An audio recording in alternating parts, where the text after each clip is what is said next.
Hello and welcome to Always Tell Me the Odds, a Star Wars Unlimited podcast. This is episode 23. So almost half a year now. And with me, I'm Magnus. With me, of course, is Marcus.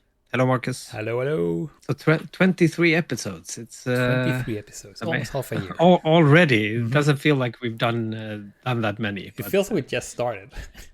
Yeah, feels like. But I mean, we're closing in on 6 months. We do. So that's cool. I was a little bit hesitant in the beginning when we were like, yeah, we're doing it every week. And I was like, I don't know if we can do that because we're like, we work and family and stuff. And Yeah. like, we have done every week for half a year. I'm impressed. Yeah. And I mean, like, do we have any that much to talk about? But Exactly. I guess that's we've noticed that's not usually not a problem for us to have Usually something to not a talk problem. about when it's about Star Wars Unlimited. That's true. So That's true. how are you today? I'm doing pretty good. It's Monday as usual. We actually recording on Monday this time. But I'm doing good. Yes. I had a nice weekend. We played some RPG yesterday. We started up a new like kind of campaign yesterday with our RPG group. So Yep. that was nice. And yeah, I've done a lot of Star Wars Unlimited related stuff. As we mentioned before, this campaign that I'm building for the local community and so on. But Yeah, we'll come back to getting that. ready. Yeah. We're getting ready to start. But as you said, we'll come back to that when we started the campaign and we have more to talk about there. Yeah. But that's I'm really looking forward to Yeah, it. It's going to be super fun. Yeah, it's been fun. The people who have signed up, they are writing me DMs to me. They seem super hyped about it. So Yeah, that's nice. That's I'm a really little bit afraid of people having too much of expectations on it. But it's a season 0, so we'll try it out. The concept, so yeah, that's going to be. So, what have you been doing in Star Wars besides? Have you been playing anything? Well, not only creating the campaign for the campaign. That's true. No, but I'm playing. I built a new deck actually. I have my Luke Skywalker, the green Luke Skywalker that I've been playing for a little while now. I really like that one. But I also built a new one because a lot of people now are looking to Rey Data Vault. So I built that because, as you know, Rey is one of my absolute favorite characters. So I built that and I played quite a lot online actually, and it's a lot of fun to play. So I build it now physically with cards, and I will try it out tomorrow hopefully. But I also been playing some Twin Suns. We did that on Thursday. That was chaotic and fun as always. As always, As always, usual. yeah. It's, And I did so bad. It's so bad. and I mean, we did get the tip. I don't really know where it came from. I've heard some people talk about it as, and I don't know who started trying it out or who was rumor. first, but we did try to add 10 health to every base because we played quite a lot of Twin Suns now. Yeah. And I think almost every one of us feel like you never like go all the way to the end game when playing. It usually ends around like the turns where all the leaders get deployed. So about like 6 and when you have 6 and 7 resources, sometimes you might go to like 8 resources because it's not really, no one wants to kill the other player because they might not win, and you go another round. But so with the 40, like instead of 30 as a normal base, you have 40 health. That actually did change the game quite a lot. It did. I think it might, if I could have wished, I would wish for 5 more instead of 10 because I think it dragged out a little bit.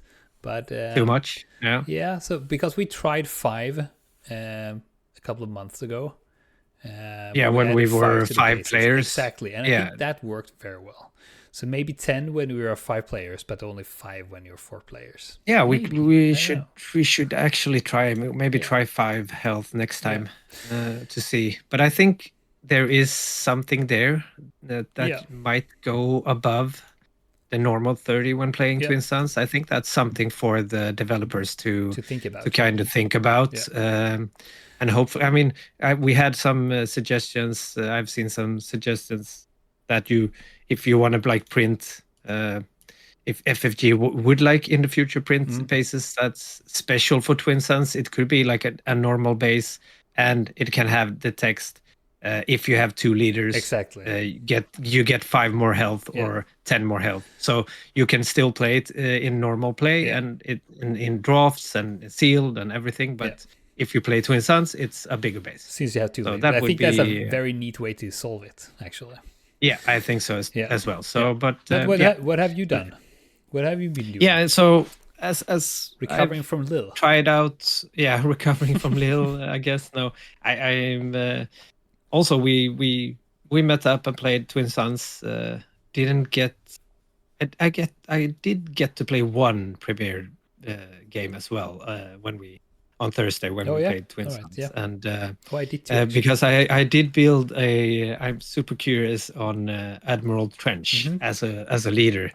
I think he is a really cool leader with a very special ability. If you don't know what he does, he doesn't have the normal epic action. He doesn't have the epic action. He has a normal action to deploy.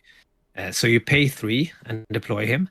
And you can do that as many times as possible in the game. But you have to have at least 6 resources before you do it the first time. Okay. So you can't do it on 3 resources. Oh, so you can and deploy when he deploys, multiple times. Yeah, and when he deploys, he's a 4 or 5. And he comes in to play ready as any leader. So you get a ready 4 or 5 for 3. That's very good. Yeah. And also he has a very special ability when he deploys. When he deploys, you reveal the top 4 cards of your deck. And your opponent gets to discard 2 of them. Oh. And then you get to choose one of the other 2 to draw to your hand. Oh. So I mean, at first glance, it might feel bad that your opponent, because the opponent's gonna discard the 2 best cards, of course. But then again, it's still, you get to draw 1 card when you deploy him every time, and you actually get to choose between 2 cards as well. So I've kind of feels like it's growing on me. It's actually quite a nice ability. But I would so much go with my Yoda mill deck against you there, like I did on your Afra. Like you mill the deck out. I mean, you need to have you do have the bounty hunter crews that can get events from your discard pile. You have a lot and you have like Palp's return that can get units from the events. Or at least I play with that, and because I play him with a green base, and then maybe Data Vault with 60 cards in the start deck. That's the plan, and then you have restock as well in the deck, so you can. He's a villainy green, right? No, red. Sorry, and not red. I don't know why I said red. He's yellow.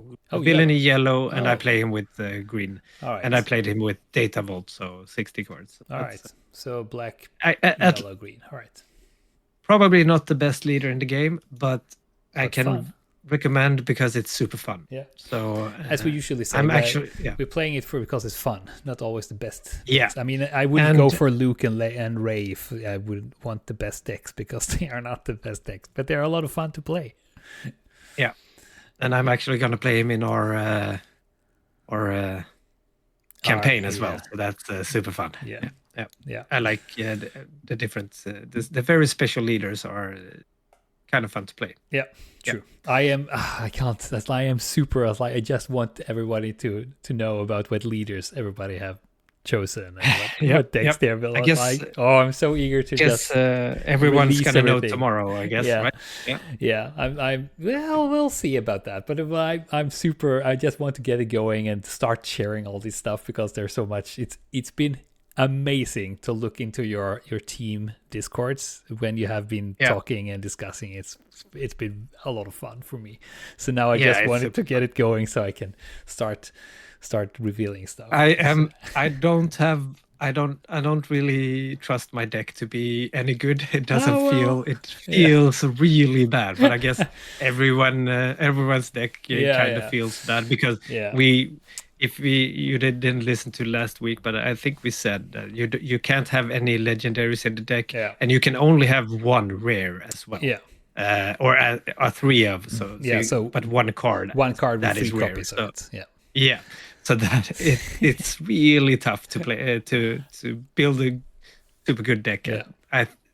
But it's feels like. But, it's been interesting to see actually what rare cards you have chosen, because it's in some cases there I'm was like, oh wow, okay. So I was not expecting a lot of these decks. There's been a lot of fun. But we'll get back to that as we said before. Yeah, we will. Yeah. So the main topic today, we've already talked a bit about it. Yeah. It's a Twin Suns episode. Yes. So let's today try to I think we're gonna try less chaotic than a Twin Suns matches.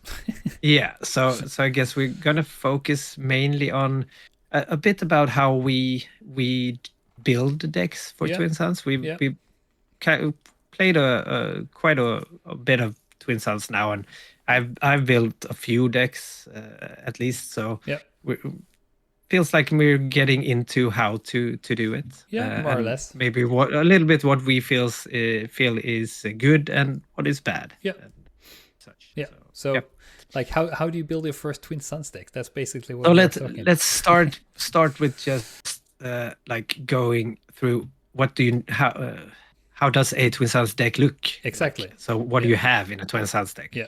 So if you don't know, the biggest difference I would say in Twin Suns compared to Premier or the limited formats is that you have 2 leaders. Yeah, that is a big difference.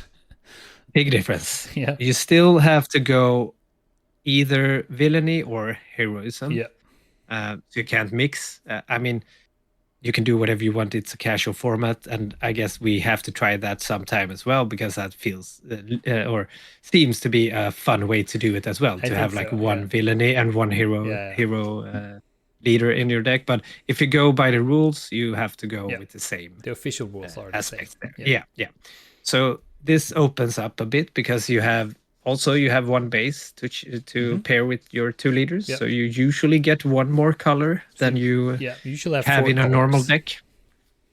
4 colors instead of 3. Yeah. Or if you go with like 2 yellow leaders, then you have the double aspects and a 3rd color. True. So if you don't go with the lake. What is called lake country, lake country, then you only have 2 colors. Yeah. That's an interesting Twin Suns deck again. Yeah. So that's the biggest. I think that is one of the big difference. Because there are 2 more that differs quite a lot from the Premier decks. Actually. I think everything kind of differs. So you have 80 cards instead of 50 cards in your deck, at least like minimum 80 cards. It's a big stack in the draw. There is no. Yeah, it's a big stack. It is. If especially if you double sleeve as I do, and you also be a big stack. And you also played with the Data Vault, right? So you had 90 cards with double sleeves. It's like okay, it was a hard time. That's a lot of cards. Shuffle it. Yeah. And then the last thing is that it is a singleton. So what does that mean? Exactly. It's kind of easy. You only get to put 1 copy of each card in your deck. Yep. And it's I've heard that word so many times, but I said that before here. Like I don't think we ever said what that means, because I was not 100. I mean, single, of course, is one, but I wasn't 100% sure what that term meant from the beginning. Yeah. But it's just you have 1 card, 1 copy of the card. So there of those 80 cards you have in your deck, there's a lot of cards you will never see. So if you have a card and resource it, or you discard it, it's gone. Unless, as I did in my last deck, you play with the vulture droids, because then you can have 15 of the vulture droids even in your Twin Suns deck. True. And it did. I must say, I have won a lot of Twin Suns games with that deck, so I wouldn't say it's a bad thing necessarily. True. They were a little bit annoying when you started to stack them up, and suddenly all of us were like, "Hey, what? they are not as small as they look anymore. Yep. Yeah. And I mean, it's still like I played a 90 card deck, so it's not that I don't draw. You don't draw them every turn either. So yeah. Why? But that is something to think about. Why are you about. playing a Data Vault? If you just play a ordinary green, then you would have 80 cards, and then you have 15 of these in 80 cards instead. I mean, I didn't feel like it was that big of a difference. All right. Going from 80 to 90 cards, it's not as big of a difference as in Premiere when you go from 50 to 60 cards. True. So as long as there are cards that are still good to put in the deck, I didn't feel it to be as big of a downside to have that. But it could be. I'm not sure. I mean, if probably is better to slim your cards to 80, but then again you get 3 extra health as well. Which you have unfortunately, I have like noticed that if I'm the only player in of the 4 that has like a bigger base, usually the first attack goes to my base. Yeah, especially since you're playing Iden. Yeah, and the specific deck I've played a lot. I have Iden as well. So we'll get back to that. So the decks are quite. The difference between the decks is that you have 2 leaders. It's 80 cards instead of 50, and you have singletons. So you only have 1 copy of each card. That is the difference between a Premier deck and a Twin Suns deck. So yeah.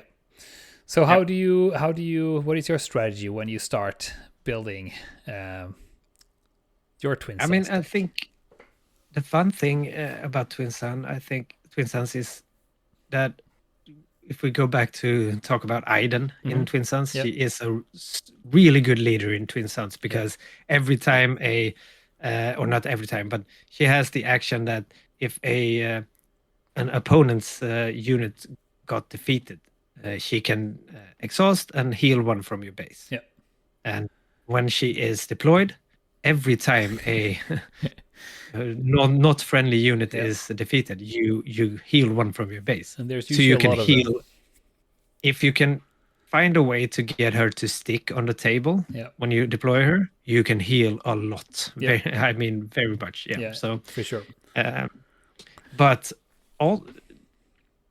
people that have played more and more Twin Suns now, they can see how good she is. So if you like come to a Twin Suns table with a very good leader, there is a big risk that you will be targeted a lot. We saw that on Thursday. So so that, that's the beauty of the format, that if you come to the table with like 2 leaders that doesn't seem to be super good or have like any super combination, then you might be going on a bit under the radar and then like ending up winning the game because people didn't like think you were as big of a threat that you actually were.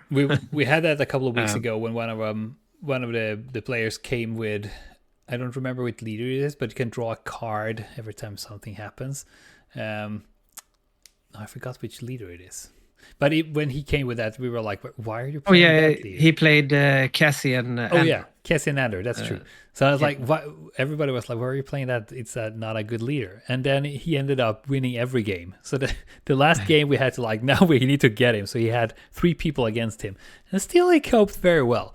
That's one leader you don't see in a Premier deck. But in Twin Suns, it works very well. So it's an interesting format in that way. It sways the game a little bit. Yeah, for sure. So strategy when building the deck is first. I have a very straightforward one. Personally, I first I like look at what leaders I want to play. Yeah, of course, and have a good synergy between them. Yeah, if you can get a good synergy between leaders, that's really nice. You don't have to have the synergy between the leaders, but like the deck you're playing, the Obi-Wan and Han 2. Yeah. So that is very good synergy. Yeah, so we should say that the Han 2 is the red Han Solo. So you can play a unit that costs 1 less if you give it 2 damage. And then Obi-Wan, he can heal a unit 1 damage. So I can play them early, give them damage, and then heal them with Obi-Wan. And when Obi-Wan comes out, I also heal them. And if I heal, I can deal 1 damage to a unit. So it's a really good combination, I would say. For sure. Yeah. And should I go for the strategy how I think when I built that deck, or? Yeah. So go for it. Yeah. So what I was thinking is the whole thing is that I will play them early, so then they get hurt and I heal them with Obi-Wan. And also Obi-Wan is a Sentinel when he comes out, and I look for Sentinels and I look for units with shields because we have figured out that that's pretty good. But what I also do with this deck is that I found every card that had grit because if I play them early, I give them 2 damage. They get 2 more in attack since they have grit. And so I just filled my whole, I took every card I could find with grit, I put those in, and then I put all the cards with Sentinel, and I put those in, and all the cards with, not all the cards, but the ones I thought I was like, this is a good card, I put it in. And I ended up with 100 cards or so. And then you need to start going through them. Okay, let's take this one away. Let's take this one. So I usually end up at 83 to 85 cards, and then it's getting hard. Then I really need to choose. But so that is kind of my strategy. Choose the 2 leaders, fill up the deck with the cards I want to, and then I need to slim it down a little bit. But But starting with the leaders, I think that is a good idea. Yeah, of course. But I mean, you might have a thought of the cards and then adapting with leaders. But because you can have 2 leaders, it's very, of course, most people try to find some kind of synergy between leaders. But in the deck I played I've been playing lately is Iden, and I paired it with Grievous. And they don't have a synergy really. Iden can heal your base. Grievous can give droids Sentinel. So, I mean, I guess the synergy is that I did put almost, I think actually I did have all the droids. All the droids. That is possible. That is possible with the 3 colors I use in the deck. In the deck. So the thought about the deck is that when I deploy Iden, I have a lot of Sentinels in front of her, so that it's hard for the other players to kill her. Yeah. Because if Iden can be on the table a long time, I'm going to heal a lot on my base, and that could get me the win. Yeah. So the leaders don't really have a synergy, but I tried to build a synergy on a game plan instead. Exactly. Yeah. Game plan for the deck. Yeah. And that have shown to work quite well, actually. Yeah.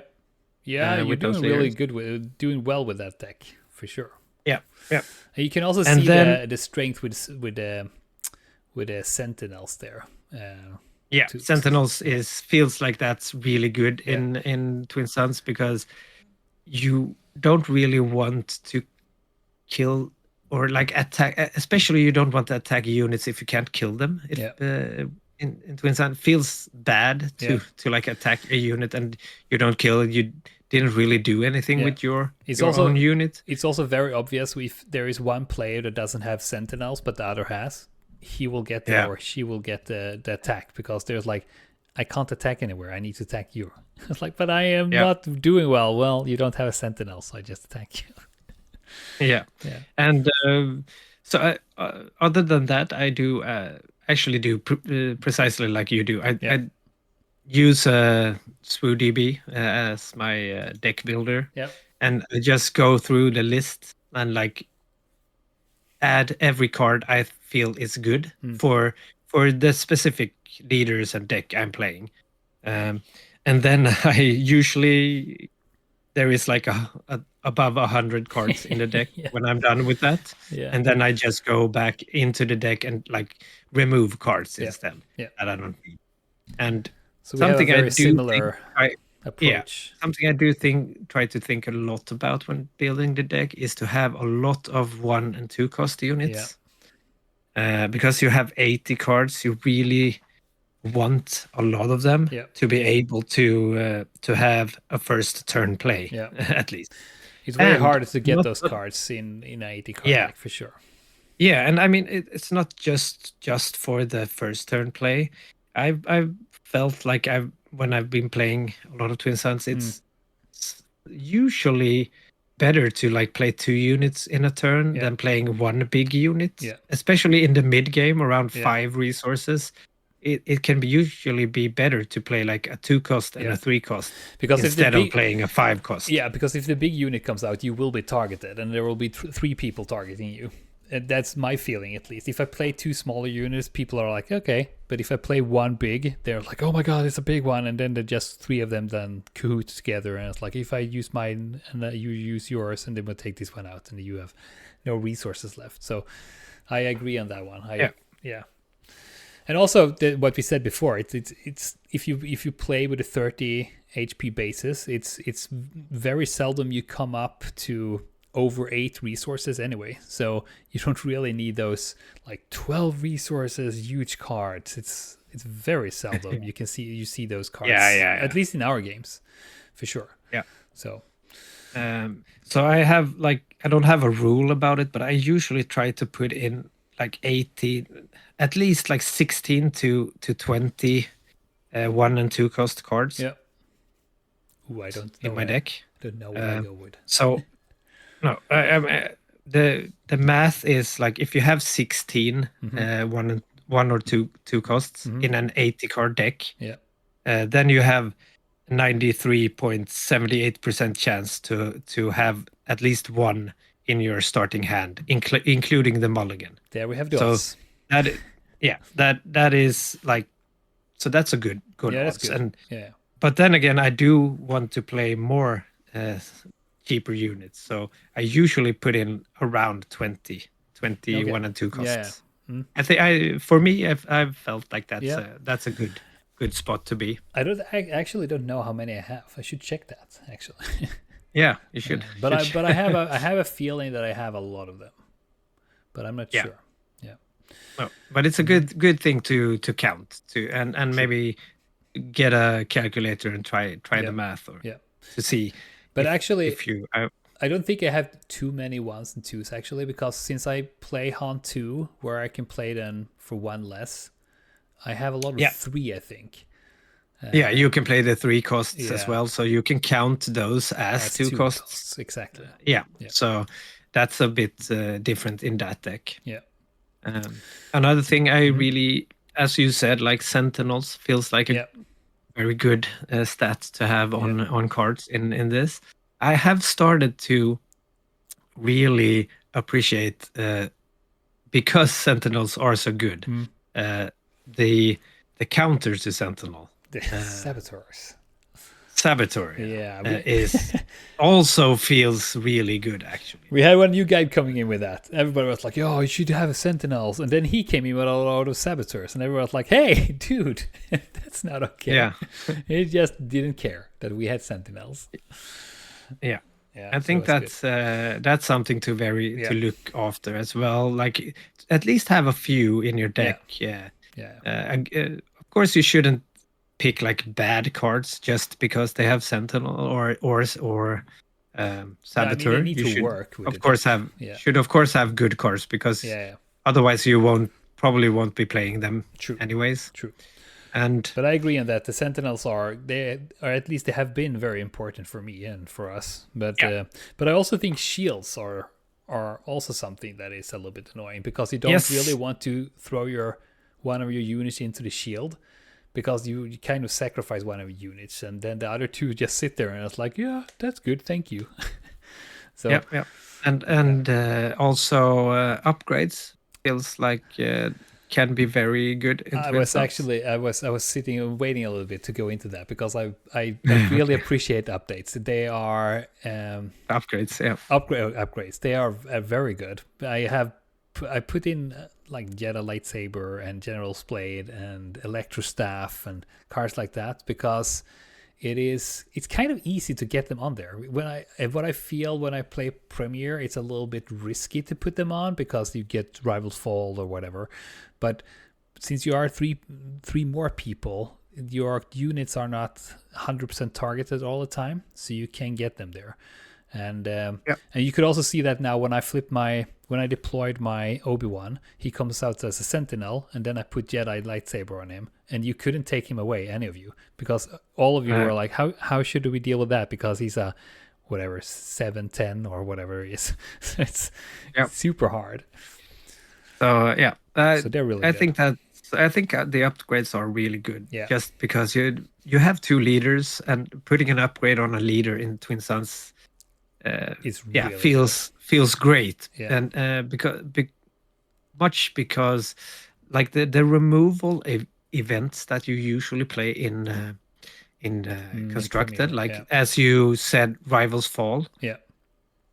I haven't felt like I want to put that in my deck, because if the only thing I do on like 6 resources is remove 1 leader from like 6 potential opponent leaders, that doesn't feel as good as I'd rather play out a Sentinel or maybe 2 smaller units to protect yourself, or playing other things. So I don't think people will put those kind of removal cards in their decks. No, we don't see that.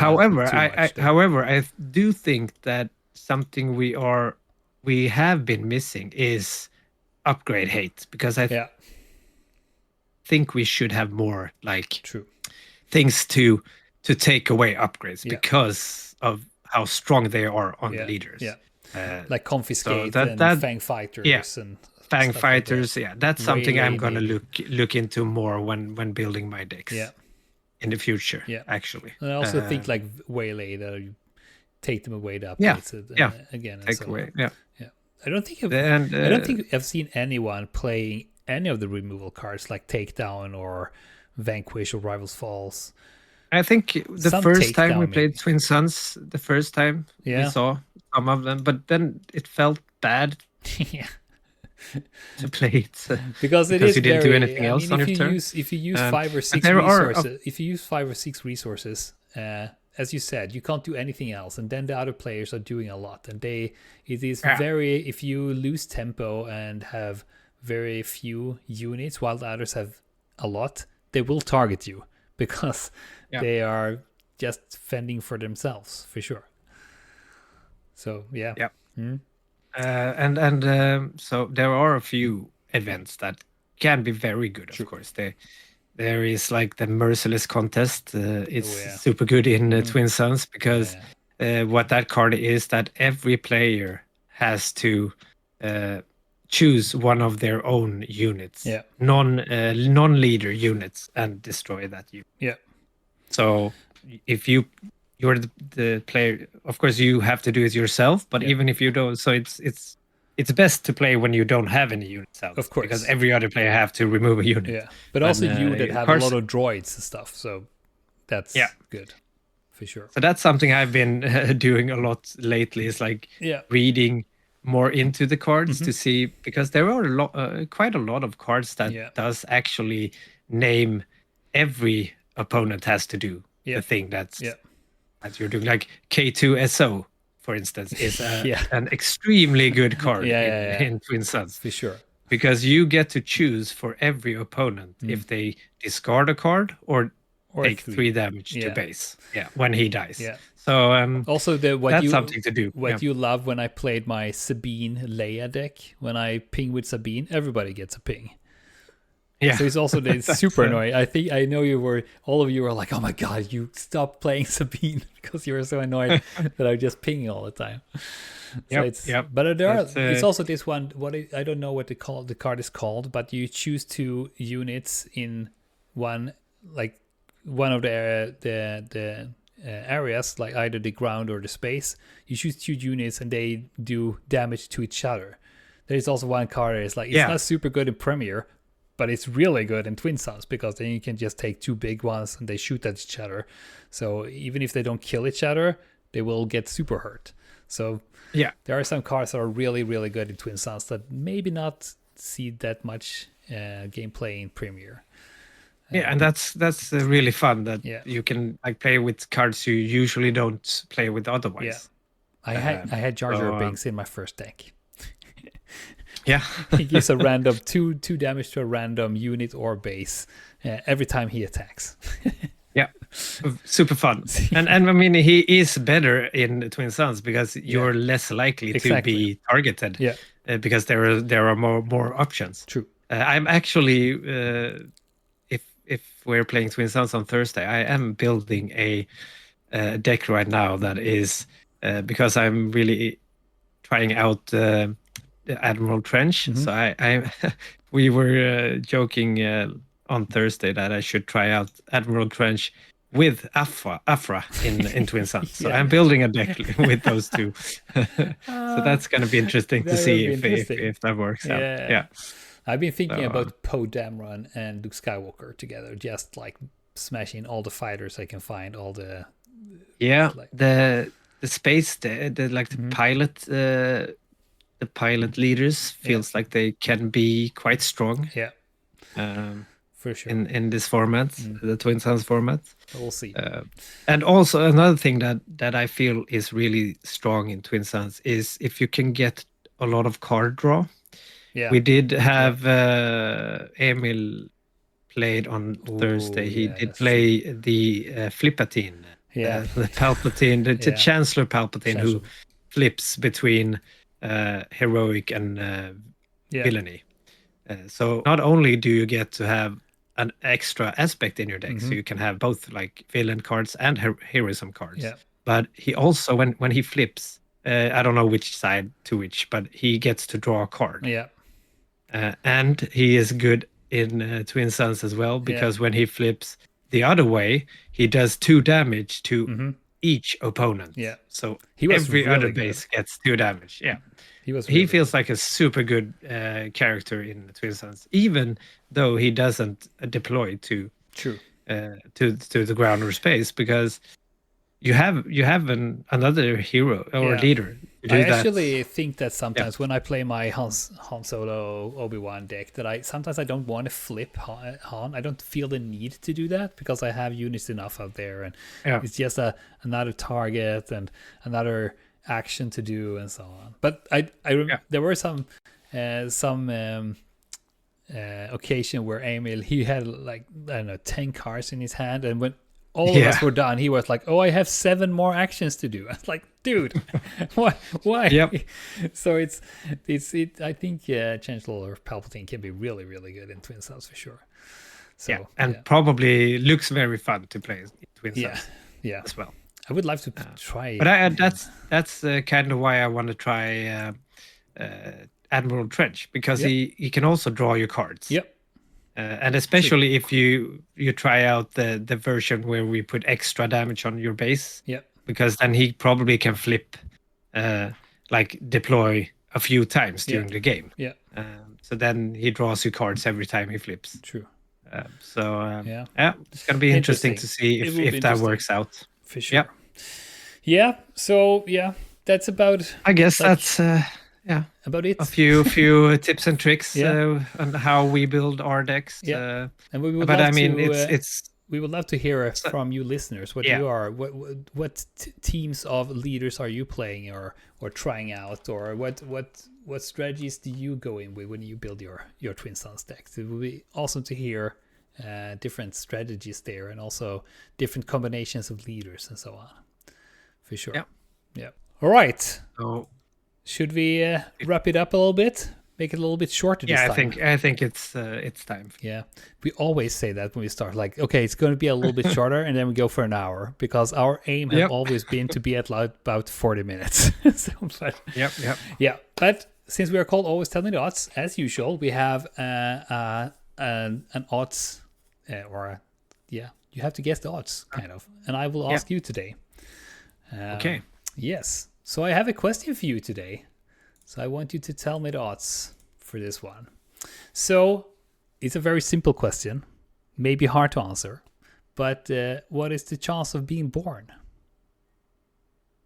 What the chances are of being born? I mean, It can actually be calculated fairly well. It's like 100% for me because I am already been born. True. I don't know if that's what you're after. No, but, that's not what I'm after. No, so you do you mean like what are the chances that like you were born, like actually you, instead of the other like thousands or I don't know how many sperm exactly that like go for the race. I'm bad at that that part of the anatomy. I'm not sure how many swimmers you have. Well, how many you compete against. So I'm just gonna throw out like, could it be 1 in 100,000? It's a little bit less, or it's actually a lot less. So it's 1 in 1,000? No. Even smaller? Oh, it's way smaller. Way smaller. Okay. Do you want another guess? What's the... Yeah, no, it's okay. No, okay. I have no idea. Yeah, it's 1 in 400 trillion. That's quite big. We always could hear the Swedish chock there. Oh, herregud. Yeah. You can actually calculate that because there's a you can calculate how many sperm cells there is in a male ejaculation, and it's like 600 million chances that whatever. Oh, it's that many. Okay. Yeah, and then you combine that with the eggs that the female has. So males, we produce new all the time, but females, they are born with the eggs that they have, and then they have those the whole life. So they're a little bit easier, but you can calculate that, and that's insanely low chance that actually you get born. So we are very, very unique. Yeah, and especially if you think lucky already. Yeah, and especially if you think about that, we still haven't found life in space or in the universe, and if it's that low of a chance of us being born, imagine that it's mind-blowing for me how unlikely life is.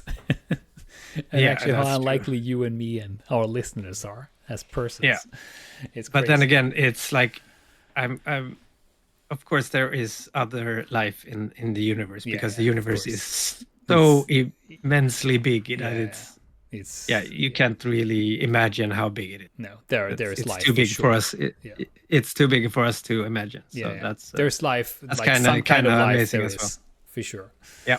That is true. Yeah. Okay. I guess we'll leave you guys with that mind-blowing thoughts. Yeah, mind-blowing thoughts. And we do have a Discord. You can join. There's a link in the description. We also put the episodes on YouTube. There is a link for that as well. You can find both me and Marcus on the Swedish and international Discord. Me as Dragonfly and Marcus as Following. Please join. Please interact with us. Give us feedback and questions. We love to hear from you what you want from us, and if we can help you, if we can get better. So I think that's all for today. Thank you all for listening, and talk to you next week. Bye bye.